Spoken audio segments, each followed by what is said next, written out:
Hey kids, my name is Emily and I'm the Kids Director here at New Life. I hope your new year is off to a great start as we're already one whole week into 2023.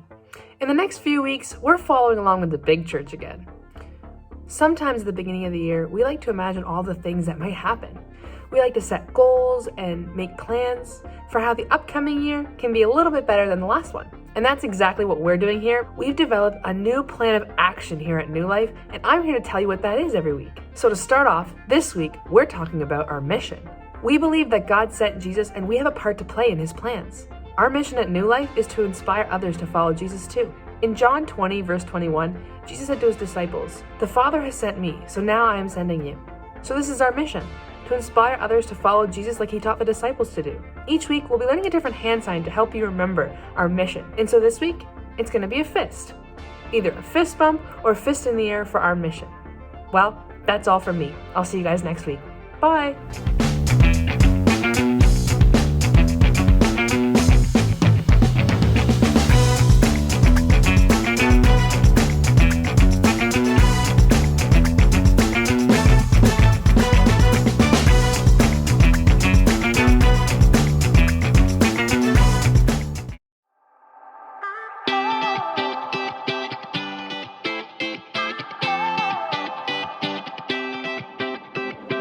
Whenever I need some answers, God, I turn to you. You are my help when I need wisdom. You always see me through. To know that you're chasing after me, it makes me wanna run to where you are. God, you make this journey worth it. I give you all my heart. When I don't know what to do, you help me figure it out. God, I run to you. When I need a solution, I have no doubt that I will run to you.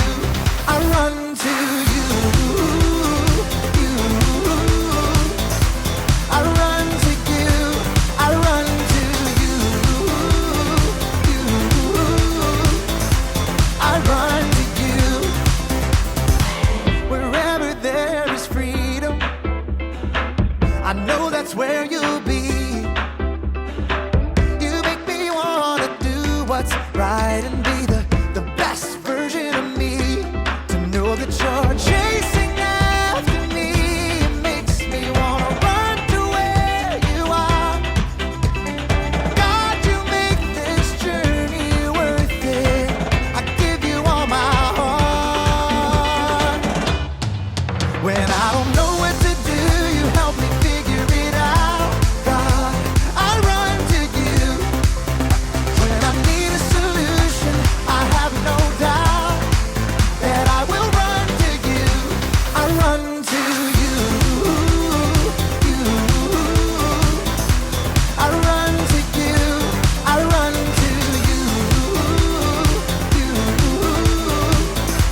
I run to you. I don't wanna stop living for you, for you. I don't wanna stop running to you, God. I don't wanna stop living for you, for you. I don't wanna stop running to you, God. You're all I need, my source for everything. When I don't know what to do, you help me figure it out. I run to you. When I need a solution, I have no doubt that I will run to you. When I don't know what to do, you help me figure it out. God, I run to you. When I need a solution, I have no doubt that I will run to you. I run to you. I run to you. I run to you.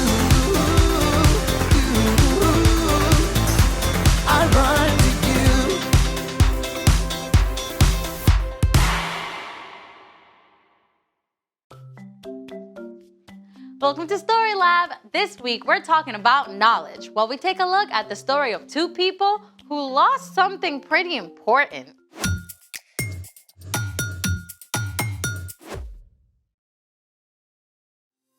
Hey, I'm Amaya. And I'm Zeke. And we're talking about knowledge, which is learning something new so you can be better at whatever you do. I just learned how to do one side of a Rubik's Cube. That's awesome. Can you show us? Sure. Oh, hold on. I had it.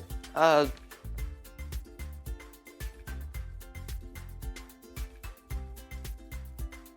have no idea. Oh, of course it's in the book bag. Sorry, can't find it. It's okay. You're not the only one. What, you've lost a Rubik's Cube too? No, I mean you're not the only one who loses stuff. I read the average person loses up to 3,000 things in their life. That's like the opposite of knowledge. I even found a quiz for us. Let's go. About losing stuff? Welcome to What Have You Got to Lose? What is happening? You have 20 seconds to correctly answer the following questions. I didn't even study. It's supposed to be fun. We use our phones. Question 1. The average kid loses 7 items a month. What top 5 things do kids lose? Jacket, Shoes. Remote. homework, A stuffed animal. gloves, Snacks. Oh, come on. lunchbox, backpack. I didn't even get anything right. I guess I'm just really awesome at losing stuff. Question 2. On average, how much time do people spend each day searching for misplaced items?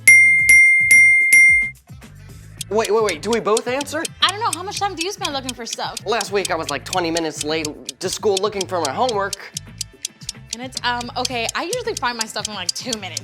So in between 2 minutes and 20 minutes. 10 minutes? Okay, 7 minutes. Or 10. Or 7. Fine, 7. Okay, we answer 7 minutes. The correct answer is C. 10 minutes. I had it. Sorry.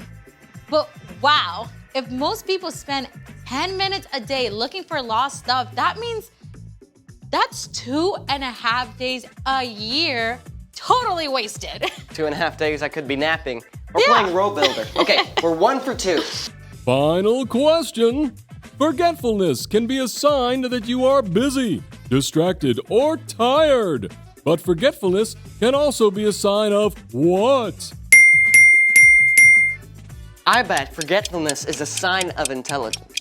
Oh, you just want losing stuff to mean you're smart. Oh, but it's like your mind is so full of other awesome stuff. You can't remember little things, like your phone. I guess you could be right. Well, if losing stuff is a sign of intelligence, then I am intelligent, and you should definitely trust my answer. you know what? There's some backwards logic there. but... Time's almost up. Okay, fine. Our answer is C, intelligence. C is correct. Yes! 2 out of 3. Thank you for playing What Have You Got to Lose? We just lost some time. Well, that's better than the main characters in today's story. They lost someone. Whoa. It's time for... The story before the story. Today, we're in the 3rd book of the New Testament, Luke. But before Luke, in the very beginning, out of deep love, God made an amazing world. But when people turned away from God, the world was broken. God made a plan to draw people back into a relationship. So, at the right time, God sent a tiny baby to be born in the small town of Bethlehem, God's very own son, Jesus. But Jesus didn't stay a little baby. He started to grow. Which is where our story starts. Let's take it away. Hey everyone. Hey, Brian. Brian. As Jesus grew up, he had to learn stuff, just like we do. He had to learn how to walk and talk, how to put on his own sandals, how to grip a stone to toss it in the creek. And as he grew older, Jesus learned how to help his mom with chores and how to fit together smooth boards in his dad's carpentry shop. And every year, Jesus and his family joined other Jewish people traveling the long, dusty road to Jerusalem to celebrate the Passover feast. Now, this trip would have taken at least 4 or 5 days. Think about it. No car, no bus. That was nearly a week walking every day, all day. But it was a special time, too. Jesus was able to run and play with other kids during the trip, and they all camped out under the stars. At last, Jesus and his family reached the city, along with thousands of other people. They likely stayed with family or friends to celebrate for the whole week, and they shared a special meal together on the very last evening. As they ate roast lamb, they remembered and retold the story of how God had rescued them from slavery in Egypt. Why do we eat this meal every year? We were slaves in Egypt, and the Lord took us out from there with a strong hand and with an outstretched arm. The next morning, Jesus' family packed up and joined the crowds flowing back out of Jerusalem. Jesus knew when they were leaving, so his parents expected he would just travel with a group and join them when they stopped to camp as usual. But in the evening, Jesus did not turn up. Have you seen him this afternoon? I haven't seen him since we left Jerusalem. I thought he was ahead of us with Eli's family. Has anyone seen Jesus? Mary and Joseph hurried through camp, checking with all their friends and family. A sick feeling settled in their stomachs as they began to realize, somehow, Jesus had been left behind in Jerusalem. The trip back to Jerusalem must have seemed endless. Mary and Joseph were already exhausted, and their imaginations were working overtime. What if he got hurt? He could have been knocked down by a Roman chariot. Those soldiers don't care who's in their way. When Mary and Joseph finally reached Jerusalem, again, they searched everywhere for their son. We already checked with all the cousins. Maybe he's in the market. No one had seen Jesus since the day before. Mary and Joseph must have been sick with worry by the third day when they thought to look in one last place. He loves to study the scriptures. What about the school at the temple? But that's for scholars and teachers. Still, Mary and Joseph decided to look just to be certain. Sure enough, when Mary and Joseph hurried into the temple courtyard, they saw a group of teachers. Joseph, that's Jesus, right in the middle. They're actually letting him talk.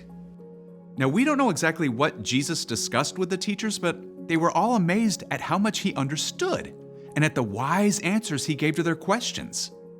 As soon as Mary saw Jesus, she rushed to him. Son, why have you treated us like this? Your father and I have been worried about you. We have been looking for you everywhere. Why were you looking for me? Didn't you know I had to be in my father's house? See, Mary and Joseph had been so stressed out that they'd forgotten what the angel told them more than 12 years before, that Jesus is God's son. It made complete sense for Jesus to be in the temple, but Mary and Joseph still didn't fully understand. Jesus returned to Nazareth with his parents. He loved them deeply and obeyed them, and Mary kept everything that had happened in her heart like a secret treasure. As Jesus continued to grow, he became both wiser and stronger, and he found more and more favor with God and the people around him. The end. I'm pretty sure I'd be grounded for a year if I went missing for 3 days. Yeah, but Jesus did have a really legit reason to stay behind in the temple. Well, first and foremost, Jesus is God's son, right? And Jesus knew that listening to God and learning more about God was the very most important thing that he could do. Even though it was hard to understand for Joseph and Mary. So, what's our part in the story? Learning about God can seem like just one more thing to check off. But discovering God is so much more. God is the creator of the entire universe, yet God wants to have a relationship with you. When you read scripture or memorize a verse, God can speak to you through those words. You can also learn about God when you talk to people who follow God or read things they've written. You can start small. Pick one verse to read every day for a week. Or ask an adult to help you choose a devotional book, and that can help you discover so much more. And here's the awesome thing. The more you learn about God and the more you start to know God, the more you want to discover. God is so big. There's no end to what you can learn and know about him. I think you guys have the picture. See you next time. So here's the thing. Knowing God is the most important thing. Do you think God can help me find my Rubik's Cube? I think the eyes God gave you can help you find it. Where? Okay, I'll help you. Right now, you're cold. Okay. Colder? Warm? Warmer? Warmer? Hot? Burning! There it is! Thanks for joining us in the Story Lab. See you next time. Okay, so you start like this. First you rotate.